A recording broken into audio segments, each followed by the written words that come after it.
Hey. If we did cross the sea, and we killed our enemies, after that, would we finally be free?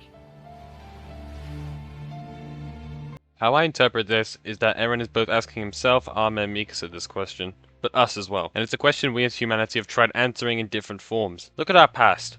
World War I and II are the most recent catastrophic events in history. Millions died for nothing and millions died believing they contributed to something. Every fight and war and attack has a meaning behind it, but this is not always the case. But whether it's for the strength of our nation or the ability to provide food and water for our people, it all stems back to one result.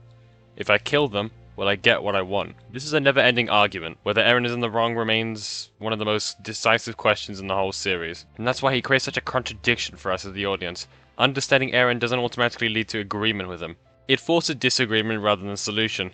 But at the end of the day, you can understand his reasoning, but you can't inhabit the position that produced it, like the rumbling. And that's what I think Eren's character reveals. Reiner had this exact same thought process just before the Resistance attempted to stop Eren. He tries to process a few reasons on why he believes the plan is even going to work. He's one of the few people who actively tries to understand Eren and why he's doing what he's doing with a satisfactory reason. But if you look deeply on how he phrases his wording, it's very probability based. Maybe he wants to be stopped.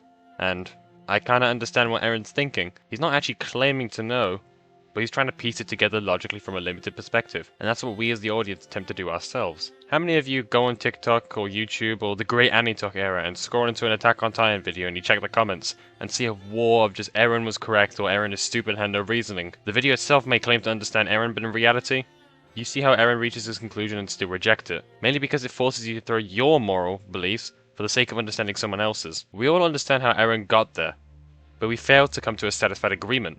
The rumbling cannot be justified from Marley's point of view, but it was understood different from Paradis' point of view. Having different opinions of the same topic doesn't inherently mean one is correct and the other one is wrong. This does not picture the rumbling as a clean and perfect solution, but rather it uncovers how and why people believe what they believe.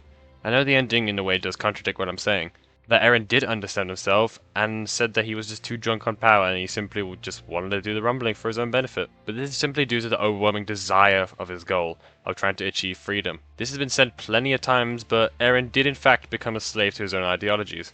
And this could be interpreted into people who believe they are doing something on their own reasoning. Eren shows how someone even with a clear motivation and goal can slowly shift and drift without them even realizing it. My overall verdict is that we understand Eren's actions. We are not brought any closer to agreement. We can understand the logic and reasoning behind it, but recognition does not resolve the moral divide that it creates. Even if Eren just openly straight up admitted that he was wrong, even though in a way he did through his selfishness and desire blinding him, people would still find a way to prove his innocence. It happens a lot in the real life, more than you realize. People can agree on the facts presented, yet still disagree on the punishment, judgment, and morality. In a way, Attack on Titan portrays how the cycle of war would never stop, but also the cycle of human disagreement as well.